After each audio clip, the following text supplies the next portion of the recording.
को व्यक्ति होकर अव्यक्त है, व्यक्त तो है ही, लेकिन आप उस तरह को ध्यान नहीं देने में भगवान जब मानव के साथ मानव का कृपा करता है, जब बहुत ज्यादा कृपा हो रहे भगवान का, तब आपको संसार में उलझता है। भगवान को ये बात अच्छा नहीं लगता। भगवान सोच रहे इनको मेरे साथ वादा करके ये आए कैसे इधर, मेरे साथ वादा किया, उससे मैंने बोला तुमने मिट्टी इससे भी ज्यादा जन्म हुआ, मैं सारे एक ही जन्म में माफ कर देते। जन्म का तो गिनती नहीं है, लेकिन जब भी आपका जन्म होगा तब तो हमेशा भगवान सामने आमने सामने बैठकर बात करता है, तुम्हारा ये आखिरी जन्म है, चाहे तो मिट्टी से ज्यादा जन्म हुआ है तो एक ही जन्म में समाप्त कर सकता है। ये बात आपको पता है, लेकिन ये बात तो सबको तो नहीं पता ना, ये जो मैं बता रहे। जब आपका पुण्य कर्म उदय हुआ, ज्यादा शुभ कर्म उदय हुआ, लेकिन बात वर्ताना भगवान सबसे इसी तरीके से ही करता है।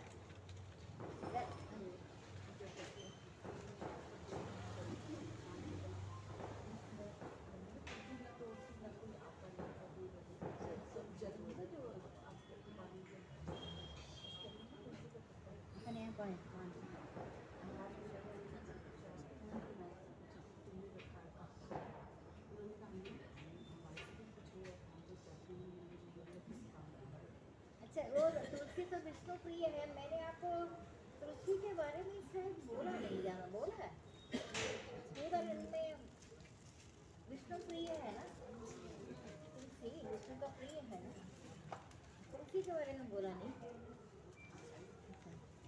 बहुत सारी चीजें, इसका मतलब और भी बोलने का, आपके पास वैसे ही टाइम नहीं है, मैं और टाइम क्यों पढ़ाऊँ, यही बात आ रहा है ना।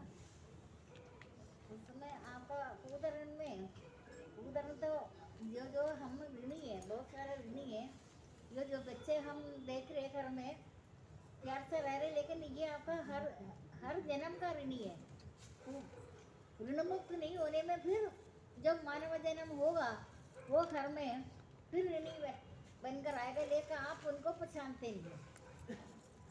सबसे बड़ा ऋण तो यही है, माता पिता का बड़ा प्यार से रहो, वो चले जाएगा तो वो ही घर में दोबारा आएगा।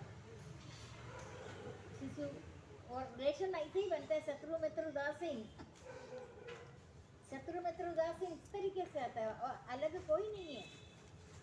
आप ऋणमुक्त हो, कृतकृत्य हो, मतलब कोई काम बाकी ना रहे। देखो मैंने तो जन्म से किसी ऐसी जगह गए नहीं, मैं कोई तीर्थ हो या मनुष्य जाता है ऐसे नहीं गया, लेकिन जितना हम एकांत में आपको आनंद आता है ना, आप संसार में किसी भी जगह घूम कर देखो, आपका इंद्रियां क्षीणहीन होना जरूरी है, लेकिन आपका मन में शांति तो होगा ही नहीं। शांति तो भगवान का स्वरूप में एकांत से बताता है। अभी एकांत सेवन मतलब दिन में उस टाइम आपको मंत्र भी जाप नहीं करो, मन को छोड़ दो, खाली मन का निरीक्षण करते रहो। ये जाता मन चंचल मन है, ये मन चंचल है, कठिनता से वश में आने वाला, परंतु अभ्यास और वैराग्य से वश में आ सकता है। इसका मन वश में नहीं है, उनके लिए ये योगाभ्यास, जो भगवान का योग, तो योग में वियोग, योग परमात्मा के साथ है, वियोग संसार के साथ है। ज्यादा भक्ति उक्ति करने के बाद एक बार आप राम नाम भी नहीं जाप करो, कोई मंत्र जाप नहीं करो, उसी में मन का मरण ही मोक्ष है। जीते हुए मन का मरण हो ही तो मोक्ष है। मरने के बाद आपको थोड़ी पता चलता है, मरने से पहले जीते हुए मन को मरण किसी का भी अभी नहीं हुआ, अगर होने में, लेकिन आपका तो होना चाहिए। आप तो लगातार इतनी सालों से आ रहे, ये नहीं है आपको देखकर मेरे को आना पड़ रहा है ना। आपका मन का भाव दे, मेरा मन थोड़ी करता है, मैं अपना आधा घंटा छोड़कर मैं हर समय एकांत समय, लेकिन पाठ तो सारे पुराण तो निचोड़ ये 23 आवर्स में होता है मेरा, लेकिन उससे भी ज़्यादा बढ़कर आधा घंटा जब सोएगा आपका, आधा घंटा बोले, मैं आपको 4 घंटे बता रहा, 6 घंटे, 4 घंटे संसारी। इधर तो जो संसारी से अलग ही लोग है, जो साधाकार है, सिख है, 4 घंटे 6 घंटे संसारी। आप इतने नियम से आ रहे, आप उस संसारी से तो अलग ही है ना आप। और 5 घंटे उससे ऊपर जो मंदिर जो जाप करे सिख, और 4 घंटे उससे भी ऊपर है। मैं 4 घंटे वाली नींद का आपको बताया नहीं, आप 6 घंटे तो मैंने बता दिया। अभी तो मेरे का कोई भी 6 घंटे नहीं सोता है, नहीं है ना, वो मैं सोता ही तो 12 बजे के बाद ही है ना। मैं जबरदस्ती तो बोल नहीं रहे, 12 बजे तक जागा हुआ लोग है इधर। आपका शुरू से पता है मेरे को, वैसे तो मैं अगर आपको कोई चीज का भक्ति मार्ग पर मना नहीं करते, मना सिर्फ यही है, आप संसार में उलझो नहीं। आपका 7 पीढ़ी तो मरे हुए 7 पीढ़ी भी मुक्त हो जाएगा। 7 पीढ़ियों को आप नहीं जानते, आप तो एक पीढ़ी को भी कुछ दिन याद करते, बाद में आप थोड़ी याद कर रहे हैं। एक पीढ़ी अभी तो करता ही होगा। मैंने चाय वारा पीने के लिए मानसिक बलता है, कर रहे ना आप, वो आपको साथ बैठकर चाय पीने वालों को पता भी नहीं चलता, किसी को भी नहीं पता चलता। आपका एक बूंद भी चाय कम भी नहीं होगा। आप सब चाय पियेंगे, आप ही पियेंगे, ये तो मन की बात है। मन ही बाधक है,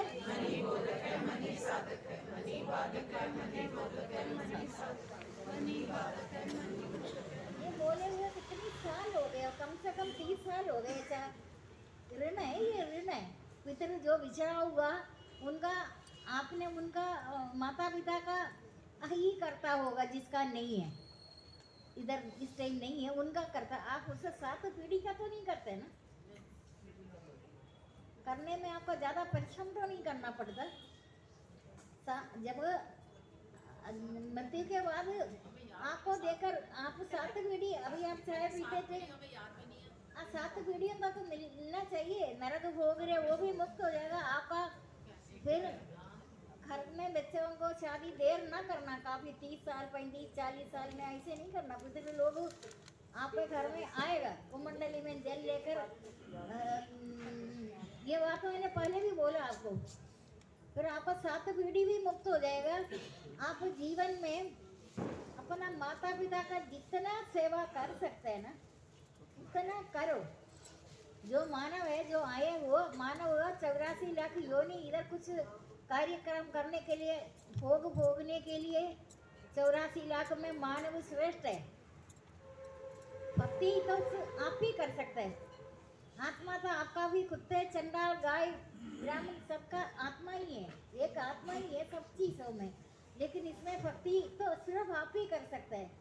आप कर्म योनि है, बाकी 84 लाख योनि भोग योनि है। आप निरंतर में इतनी सालों से आपको भक्ति करते हुए भी आपन जो परिवर्तन करना नहीं मानता, आपका कहना मैं गुरु आप मानते, मैं तो नहीं बोलती अपने आपको गुरु है क्या है चीज है, नहीं, मेरे को नहीं पता। जो मैं आपको नौकरी में कोई ऐसा भक्ति में आता भी नहीं, कोई आज तक आया नहीं जो मैं निरंतर आपको कर ही रहे। ठीक है, अभी भी मैं आ रहे हैं ना इधर, आपको आपके लिए मैं तो किसी को देखा भी नहीं, देखते भी नहीं। खाना पीना जबरदस्ती थोड़ा मेरे को खाना पड़ता है, घर का लोग नहीं खाता इसीलिए। हाँ बताओ, खाना पीना आत्मा कैसे ससुर से कटा नहीं जाता, अग्नि से जला नहीं जाता, जल में डूबता नहीं, पवन से सूखता नहीं। आत्मा अविनाशी सर्वव्यापी है, सर्वदेहों पर भरपूर है।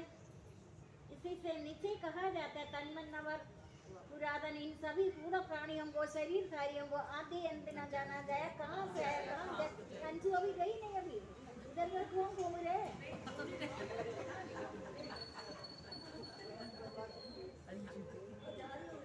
मैंने कब्बा बोला, मैंने बोला है ज्यादा घर में जब कोई परेशान है आप इधर नहीं आया करो। आपको परेशानी कौन कर रहा है? भगवान का मर्जी के बिना फिर बैठ गए। भगवान का मर्जी के बिना एक पत्ता भी नहीं हिलता।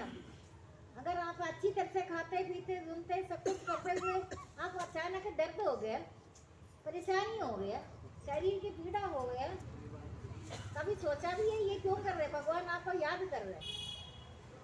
कहते तुम खड़ी हो जाओ, तुम अपने चुस्ती से रहो, तुम्हें दुख हो रहा है ना, तुम्हें दुख हो रहा है ना, तुम्हारे को मैं याद दिला रहे, तब तो तुमको याद आएगा, परेशानी में याद आएगा, तुमको फिर भगवान की तरफ लग जाएगा।